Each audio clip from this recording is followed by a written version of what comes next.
प्रथम अध्याय शांभवोपाय पूरा हो गया।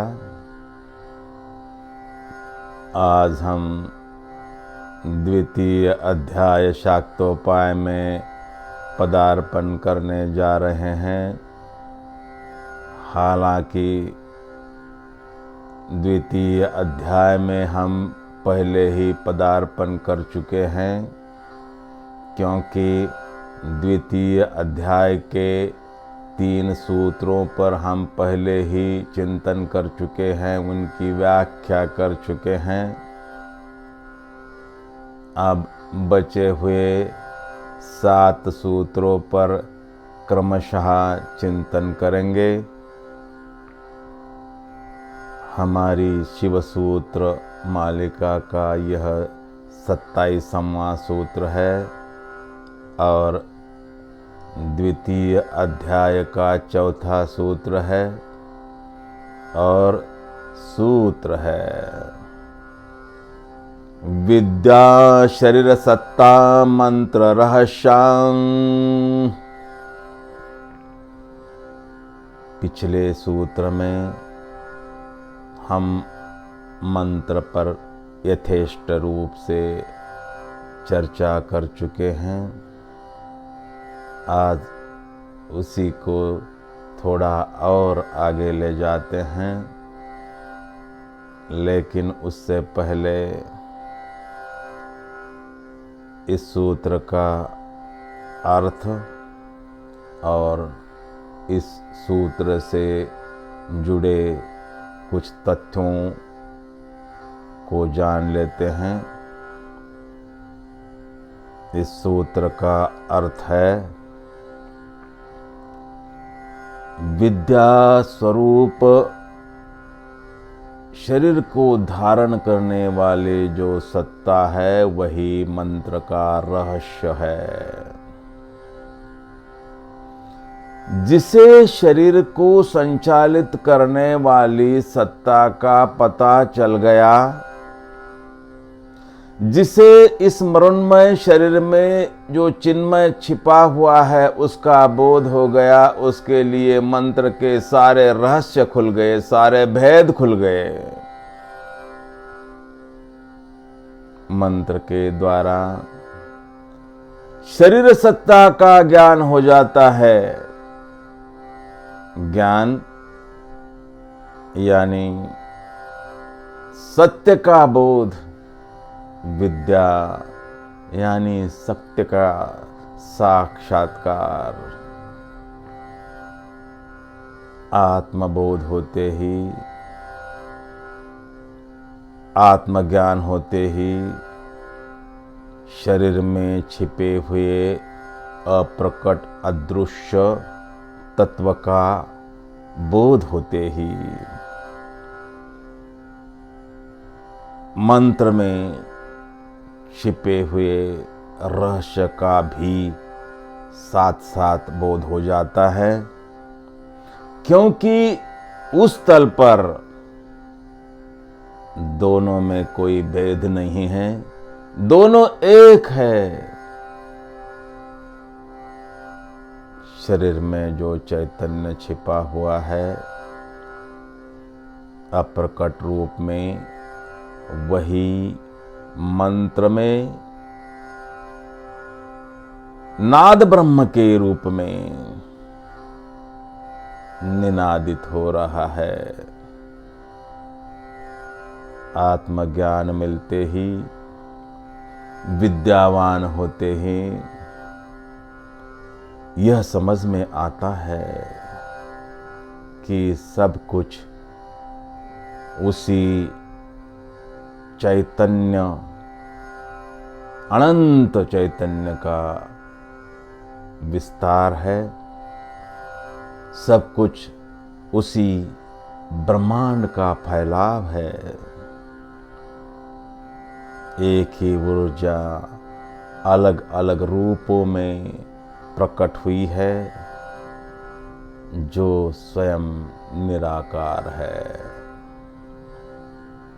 उस निराकार ऊर्जा को किसी ने सत्य कहा, किसी ने ब्रह्म कहा, किसी ने परमात्मा कहा, किसी ने नेति नेति कहा, किसी ने शून्य कहा, किसी ने पूर्ण कहा। यह सूत्र उसे शरीर सत्ता कह रहा है और हम उसे शिव कहते हैं, हम उसे रुद्र कहते हैं। यह जो यात्रा है शिव सूत्रों की, हम इस यात्रा के माध्यम से उसी की खोज कर रहे हैं, उसी की तलाश कर रहे हैं। मंत्र माध्यम है, मंत्र जरिया है, मंत्र नाव है, उस किनारे तक पहुंचाने वाली।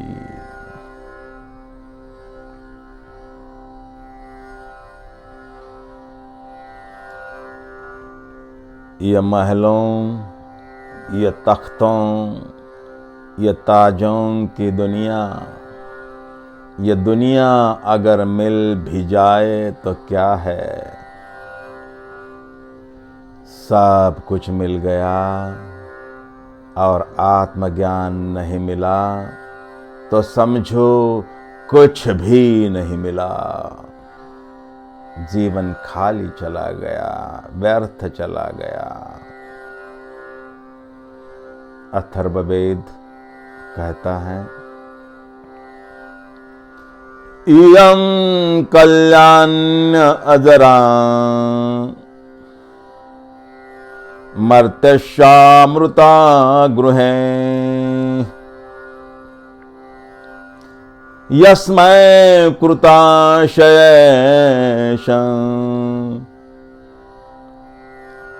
यश्रकार जजारसं। मर्त्य शरीर में वास करने वाली चेतना, यह आत्मा अजर है, अमर है, शाश्वत है। जिसे यह आत्मा प्राप्त हो जाती है, प्राप्त होना यानी जिसे उसका बोध हो जाता है, उसे सब कुछ मिल जाता है, उसका जीवन सफल हो जाता है, उसका कल्याण हो जाता है। यह शाश्वत चेतना ही फिर एक शरीर से दूसरे शरीर में प्रवेश करती है। योग वशिष्ठ उपनिषद कहता है, रेचाक्याभ्यास योगेन जीव कुंडलिनी गृहात् उद्धत्य योग्यते यावान् दामोदः पवनादिवन् सिद्धिश्रियं भुक्त्वा स्थितचेतदपुः पुनः प्रविशन्ते स्वमन्यद्वान् यद्दत्तात विरोचते।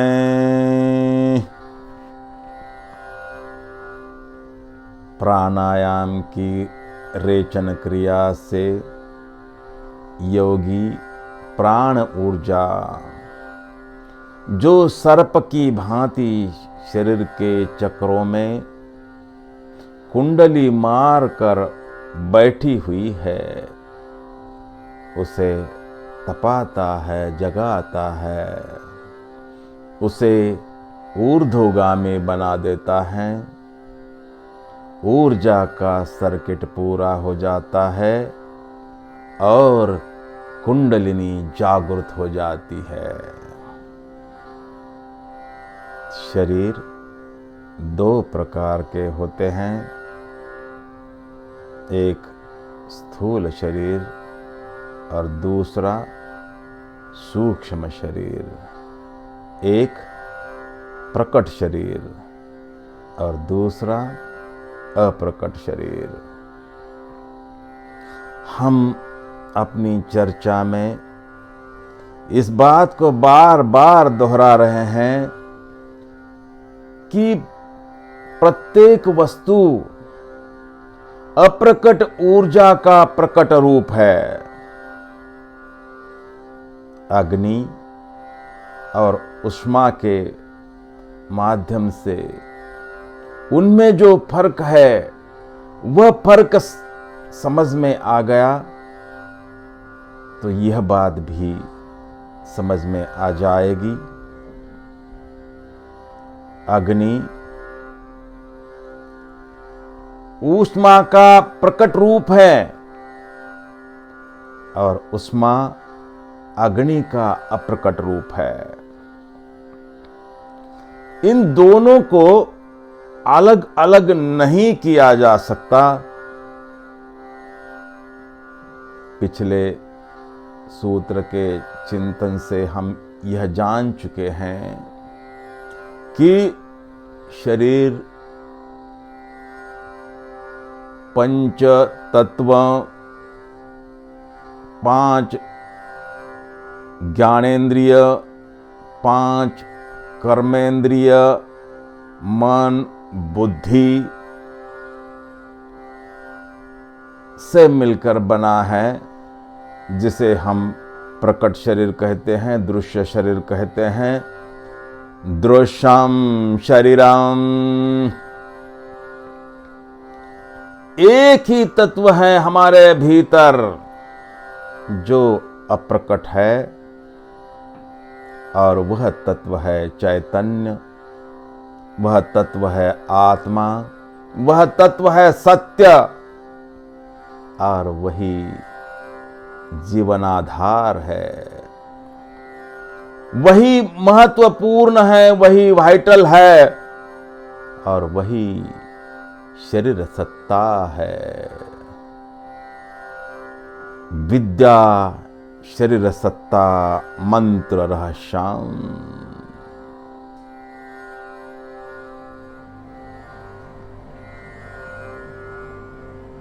मंत्र की चर्चा को प्रथम अध्याय शांभवोपाय का जो आखिरी सूत्र है, महावृद्धानुसंधानान् मंत्रवीर्यानुभवः,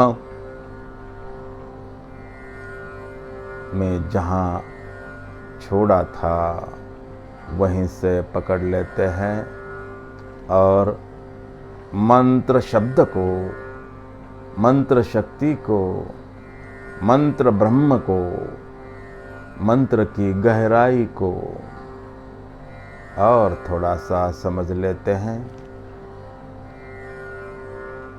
हम इस बात को बार बार दोहराते आ रहे हैं कि मंत्र जरिया है, मंत्र माध्यम है अपने स्वभाव में उतरने का,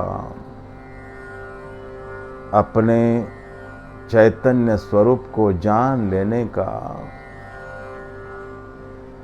भगवान श्री कृष्ण गीता के 2वें अध्याय में कहते हैं,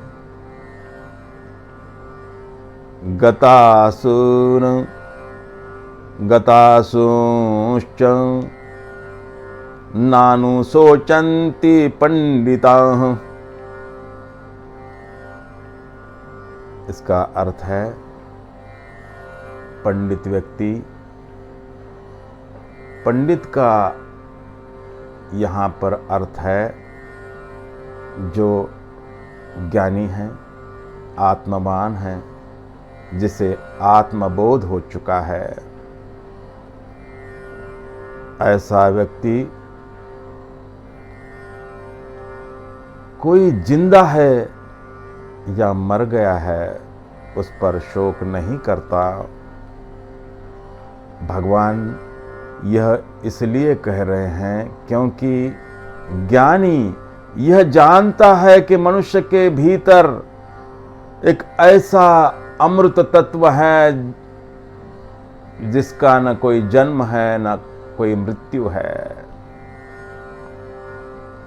योग उस अमृत तत्व की खोज है, मंत्र उस अमृत तत्व की तलाश है। हमने पीछे देखा कि मंत्र में जो नाद है उसका उद्गम ओम से है। शब्द ब्रह्म स्वरूप है। मंत्रोच्चार के द्वारा हमारी आत्म चेतना की यह सरिता ब्रह्मांड की महाचेतना के महासागर के साथ एकाकार हो जाती है, एक रूप हो जाती है, तादात्म्य कर लेती है। मंत्र के बारे में कुछ बहुत सुंदर सुंदर श्लोक हैं जिसमें मंत्रों की व्याख्या की गई है। मंत्र शब्द की व्याख्या की गई है। पहली है मनना तत्रायते यस्मात् तस्मान् मंत्र उदाहृत। अर्थ है जिसके उच्चारण से मनुष्य तर जाता है वह मंत्र। दूसरी व्याख्या है मन्यते ज्ञायते आत्मादियेन, जिससे आत्मा और परमात्मा का ज्ञान होता है वह मंत्र। एक और व्याख्या है कि मन्यते सत्क्रियन्ते परमपदे स्थिताः देवताः, जिसके द्वारा परम पद पर स्थित देवता का साक्षात्कार हो जाता है, सत्कार हो जाता है, वह मंत्र।